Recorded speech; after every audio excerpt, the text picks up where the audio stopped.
Hey guys, Aaron here with For the Love of Tech, and just to start things off on the right note, if you are not currently following me on Instagram, let's change that.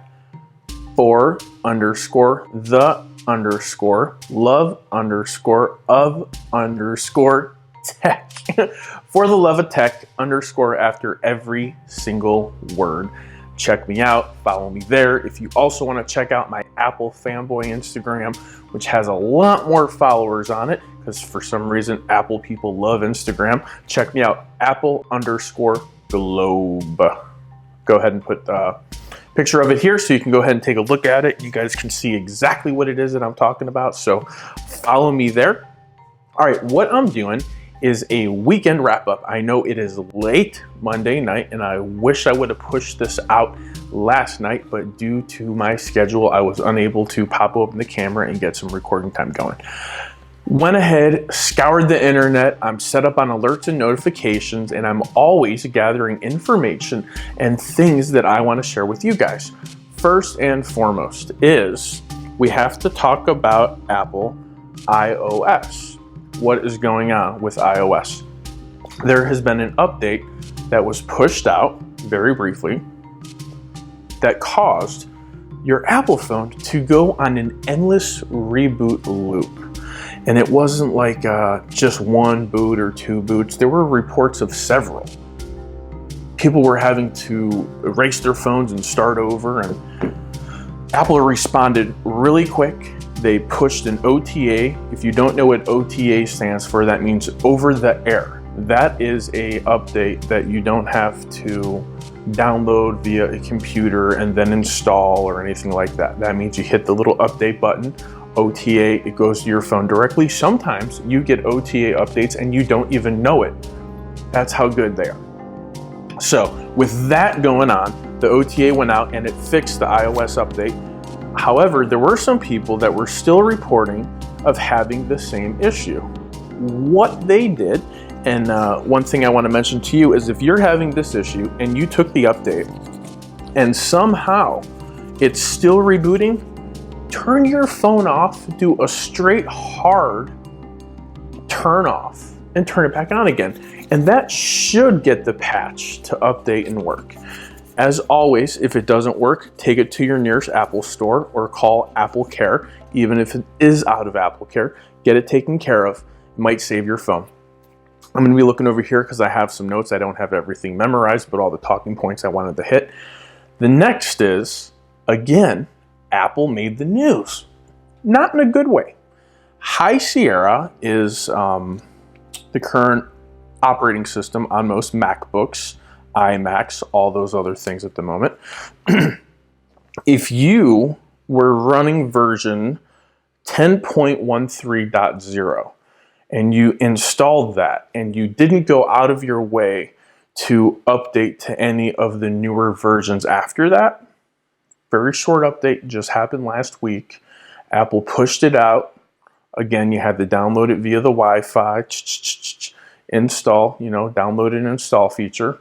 Usually works really smooth. However, this time, if you were to go log out, go to log back in, or go to install an app or make a change to the computer, which required a username and a password, you were able to type in 4 letters, ROOT,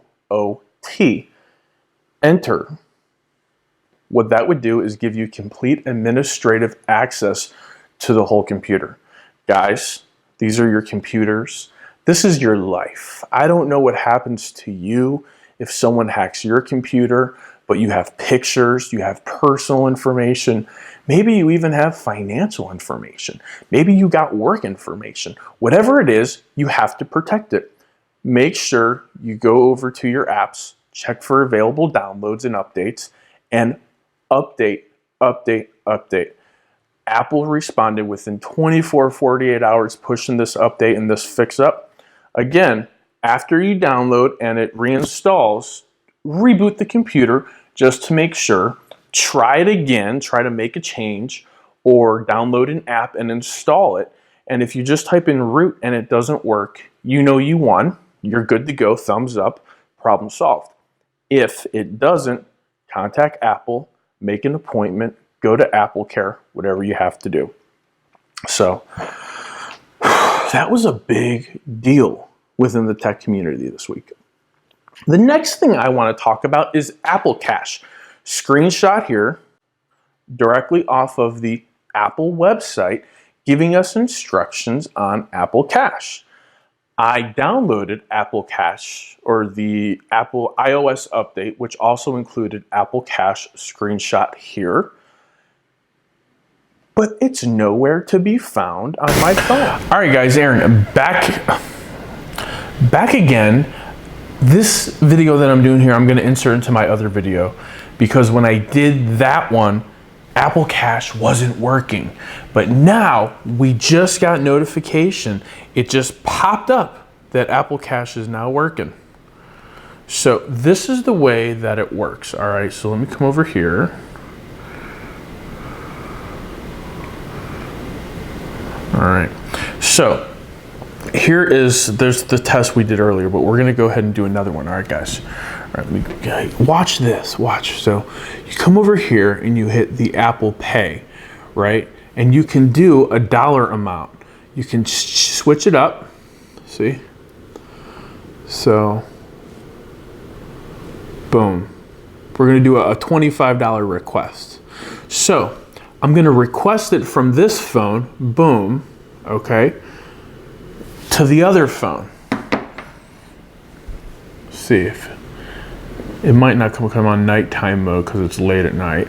All right, so boom, there we go. All right, see if it pops up anytime soon. So see, it's doing this little thinking thing. So it's coming over, right? It's thinking and it's coming over. So there's Apple Pay, and then it's gonna send it through. I'm gonna hit send. Requesting 25 bucks. All right, see, it was saying that it was thinking. So there, it pops right up. 25 bucks. You guys see that? It's requesting $25. Pay. How much are we gonna pay? Then there's a request. You can turn around after someone requests money from you and request money right back. Be like, nah, you gotta give me some money. And then you just hit pay, boom, right? And it's thinking. Add a comment. Thanks for the test. You see that I gotta pay somebody 25 bucks to test this out. Shh. All right, and then you hit send, boom. Oh, and then it asked me what card I wanna use. I'm pretty sure, okay, it's letting me pick my debit card and my American Express. I wonder what the American Express does. So I'm gonna come over here. I'm gonna just use my debit card. There's no sense in putting it on there, especially if I'm not gonna get points for the purchase. All right, so then there we go. All right, and then pay. Okay, pay. All right, thanks for the test. And you hit up. Then I think. Oh, double click to pay. That's what it wants, a double click to pay. So now we're gonna double click to pay. Let's see what happens over here. Uh-oh, did I do it? I did. Okay, double click. Oh, Face ID. Oh, hold near reader. Oh my gosh, come on. Okay, try it again. Okay, send. Double click to pay. 1, 2. It worked. Now it's checking my face.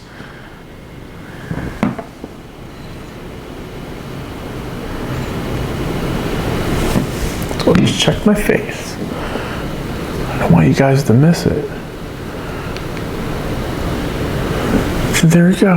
Right now, a new iMessage from me. Okay, so let's put in the passcode. Boom. Thanks for the test.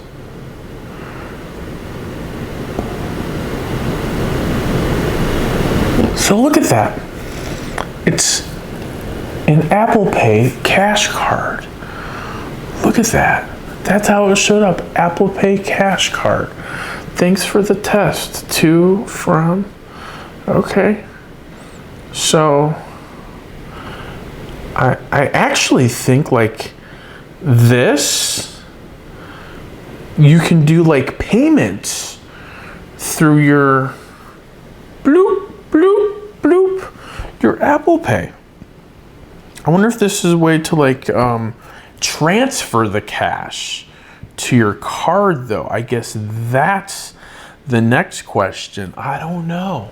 But that's it. We got it to work. There's more questions, which is going to lead to more answers. But I had to show it to you. So the whole part in my video where I was ranting earlier about how it didn't work and Big Apple fail, it worked. Namaste. All right, guys, some of the most exciting news going on in the tech world right now is the rumors about the Samsung Galaxy S9.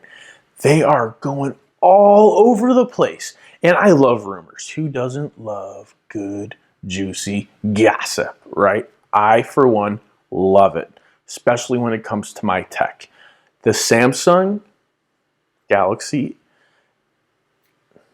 S8 Plus, that was it. Sorry, all these adjectives and all these phones, I get confused. The 8 Plus I had got because my Note 7 was a sad disappointment, and we all know why. I mourned that phone for a long time. I was very eager to give Samsung an opportunity at redemption. I got the phone. I was a little let down, right? Infinity display, top notch, thumbs up. But then that fingerprint scanner. Horrible on the S8 Plus. Horrible. Now the rumors have circled back again that they're going to be putting the fingerprint scanner under the glass. How does that work, guys? Your thumb goes here.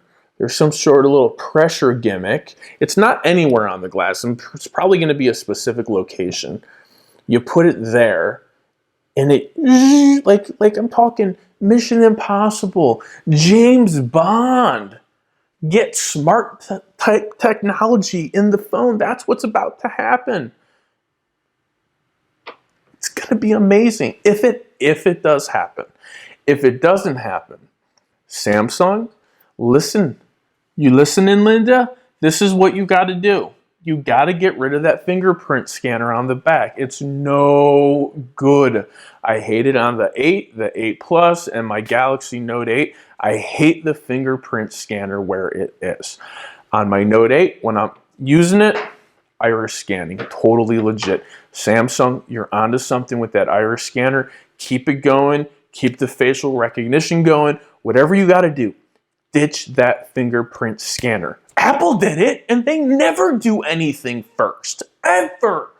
So now you got to do it. You got to step up your game here. Ditch the fingerprint scanner on the back of the phone. If it is going to be on the back of the phone, put it there. Not near the camera, put it there. That's what you got to do. All right, that's my rant about the fingerprint scanner. We might come back to it because I'm pretty passionate about it. Now, a thought is, I wonder if Samsung was thinking ahead when they were, okay, last year, we can't get the fingerprint scanner. Well, technically this year, we can't get the fingerprint scanner under the screen. So how about we put it on the back of the phone? We make it ugly, we make it clunky, we make it inconvenient. Then when we do get it right, it'll force people to be attracted to the newest feature because we just did it better. I mean, typically, that's what gets people to switch phones. But I almost feel like that in itself is such an upgrade, is such an improvement. Is that enough? That is my question for you. I want you to answer this question in the comments. Answering the question in the comments will get you 5 entries into the giveaway. Let's see if you guys are listening.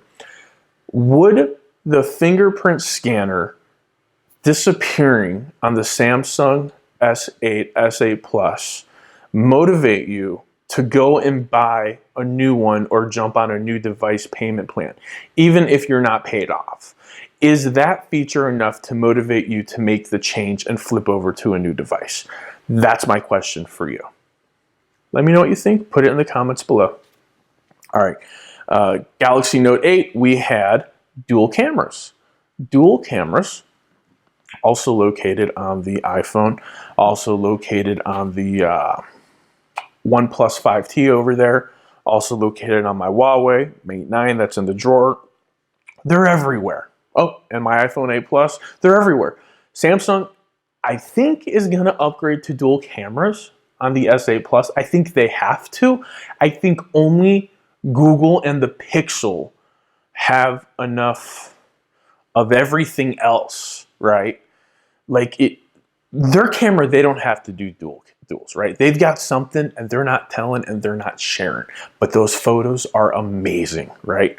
So I think Samsung on the S8 Plus is going to take that amazing camera from the Note 8 and they're going to throw it on there and we're all going to be happy.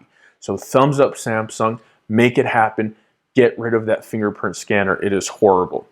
Now, I remember my very first Android phone, Android 2.0. It was with Sprint, my HTC Hero. It had a 1300 milliamp battery, like 4 hours of talk time on it. I mean, I just got done looking up the specs on this phone. I mean, it's amazing that I was even so excited to have this, right? It was 320 by 480 resolution, which, you know, I mean, my smartwatch is clearer than that is. It had a 5 megapixel camera with autofocus. So this phone, but it had the little trackball. Smartphones have advanced so much, and the big attraction to that, and I was all excited, and my friend Bob Tech, if you're watching Bob Tech, I'm giving you a shout out. We went and met and we totally dorked out. I still had, that was in 09. I opened up my business in 08, so I was, you know, kind of doing whatever I want. So I went and met my friend Bob Tech, and we went outside to Best Buy and we waited for them to open up in order for us to buy our first HTC Heroes, my first Android phone ever.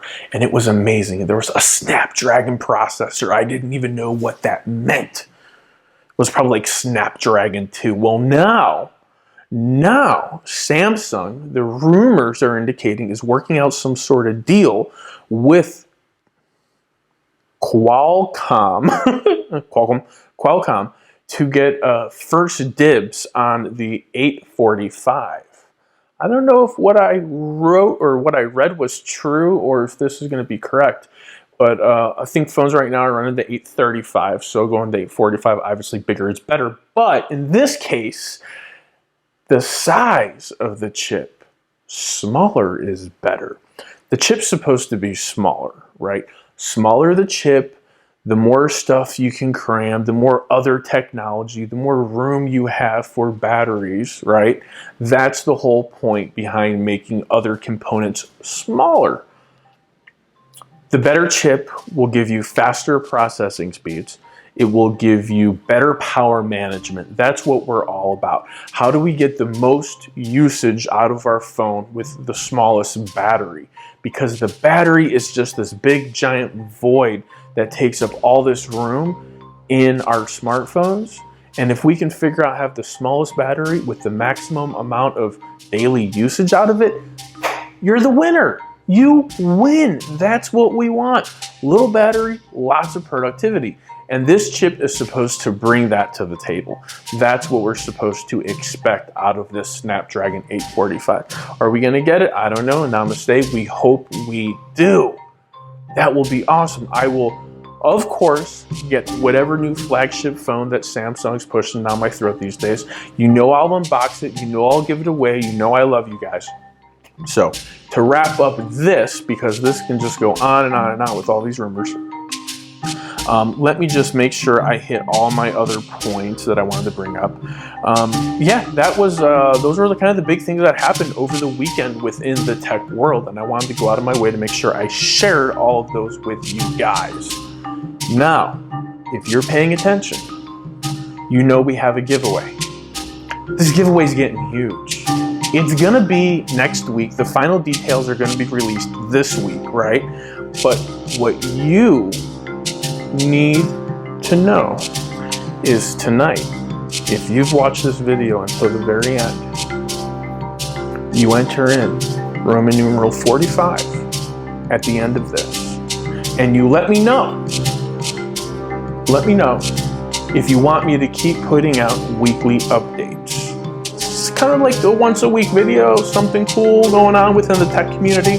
Not quite an unboxing, not quite a review, just kind of me, my knowledge, my opinions with you guys. So I want to hear from you. Tell me, do you want to see more videos like this? I need to build content, but I have to build content that you guys are going to watch. There's no point for me to push out 4 new videos a week if you guys are only going to watch one. I want to make sure that we're connecting and we're getting it on a level to where we can relate, and I'm giving you guys what you need. With that being said, for the love of tech, have a great evening. Namaste.